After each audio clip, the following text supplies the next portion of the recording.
Bonjour à tous, bonjour à toutes. Aujourd'hui, nous lisons dans l'évangile de Luc, chapitre 23, les versets 50 à 56. Il y avait un homme appelé Joseph qui était de la localité juive d'Arimathée. Cet homme était bon et juste et attendait la venue du règne de Dieu. Il était membre du Conseil suprême mais n'avait pas approuvé ce que les autres conseillers avaient décidé et fait. Il alla trouver Pilate et lui demanda le corps de Jésus. Puis il descendit le corps de la croix, l'enveloppa dans un drap de lin et le déposa dans un tombeau qui avait été taillé dans la roche. Un tombeau dans lequel on n'avait jamais mis personne. C'était vendredi et le sabbat allait commencer. Les femmes qui avaient accompagné Jésus depuis la Galilée vinrent avec Joseph. Elles regardèrent le tombeau et virent comme le corps de Jésus y était placé.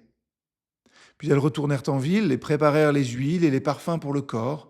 Le jour du sabbat, elles se reposèrent comme la loi l'ordonnait. Voilà un jour de repos qui démarre. Un samedi, un jour de calme après le tumulte de la veille. Un déchaînement de violence, de cris, de torture laisse place à ce jour de sabbat. Heureusement qu'une loi ordonnait cette pause.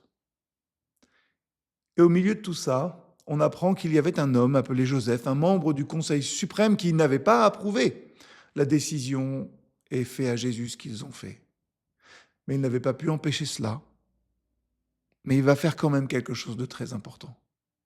En offrant un tombeau à Jésus, il évite à son corps d'être jeté dans la fosse commune. En offrant ainsi ce tombeau, il permet de tout mettre en œuvre pour vivre et attester la victoire de Jésus, sa résurrection qui se prépare. Mais en attendant, les femmes préparent. Elles préparent les huiles alors que le Père prépare la vie.